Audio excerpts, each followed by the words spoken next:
voz que en el desierto se escuchó. ¿Cómo saber qué dices tú si tengo sordo el corazón?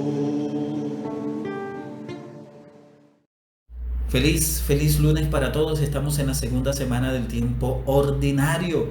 La liturgia para hoy nos presenta dos títulos para Jesucristo.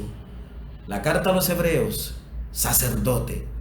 Y el Evangelio según San Marcos, el novio. Jesucristo es el sacerdote y novio. ¿Qué significa eso? Son dos imágenes muy conocidas en la primera comunidad cristiana. Una grata, muy grata, que tiene una raíz muy bíblica, que es la del novio. Y otra, la del sacerdote, pues no tenía tan grata recordación en un primer momento porque recordaba los cultos paganos, pero también hacía énfasis en aquel recuerdo de Anás y Caifás, sumos sacerdotes que llevaron a la pasión y a la muerte a nuestro Señor Jesucristo. Y allá en el libro de los Hechos de los Apóstoles también nos habla que encarcelaban a los apóstoles y les prohibían predicar el Evangelio. Entonces, ¿por qué la carta a los Hebreos nos habla del sacerdocio? Es por sus destinatarios. Por el vocabulario que utiliza la carta podemos decir que sus destinatarios conocían el culto del templo.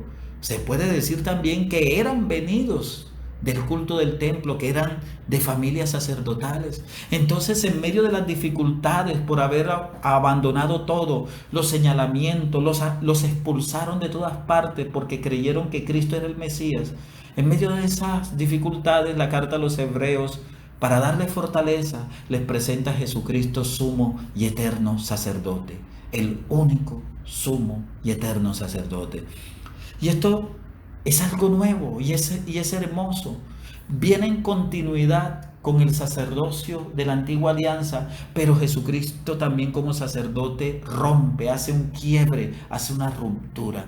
¿Dónde está la continuidad? Pues dice la carta a los Hebreos que todo sacerdote es puesto para representar a los hombres en el culto a Dios y para ofrecer dones y sacrificios por los pecados. Eso lo hizo Jesucristo también, ofreció ese sacrificio a Dios por todos.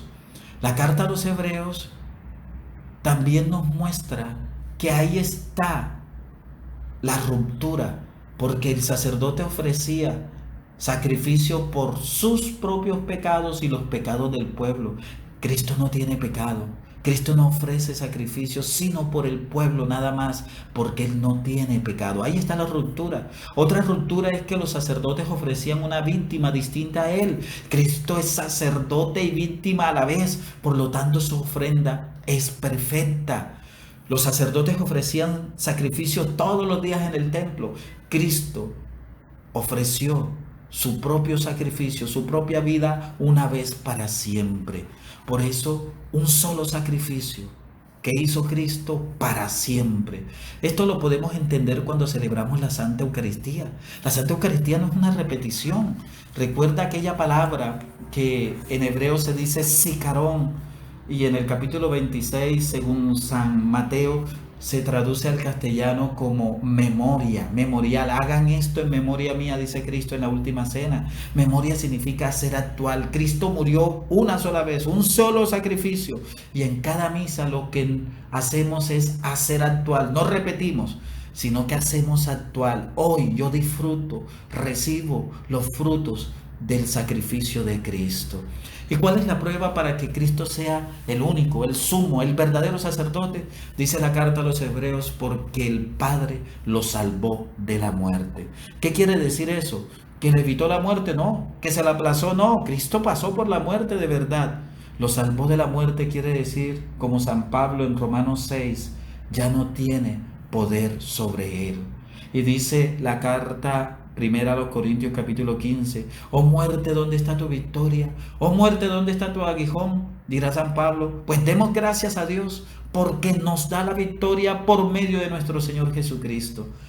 Cristo tuvo victoria sobre la muerte y esa victoria nos la da a todos. Y la segunda imagen es la del novio, muy hermosa, muy significativa, de mucha raíz bíblica. Por ejemplo, en los profetas, Oseas Ese es un ejemplo. Compara a Dios, el amor de Dios, como el novio a su pueblo. Dios que ama a su pueblo, Dios que busca a su pueblo, Dios que corteja a su pueblo para que el pueblo le diga sí, así como el varón le dice a la dama, la corteja para que esa dama le corresponda y le diga que sí. Así Dios está con nosotros, buscándonos, y nosotros tercos en pecar, y Cristo, en nombre de Dios, terco en amarnos, en cortejarnos. Queridos hermanos, y ese amor le costó a Cristo, porque dice la carta a los Hebreos, aprendió sufriendo a obedecer. Solo así podemos encontrar alegría en la obediencia. Entonces Jesucristo es el sacerdote novio, el novio sacerdote. Cristo es aquel que nos da su amor sacrificándose. Ahí están los dos títulos. Nos da su amor novio sacrificándose, sacerdote. Que el Señor Jesús te dé de todo su amor, de toda su gracia, te bendiga, y por medio de su sacrificio en la cruz, sumo y eterno sacerdote, te dé la gracia de la fortaleza ahora que lo necesitas. Para la gloria de Dios. Amén. Abre mis labios a tu voz.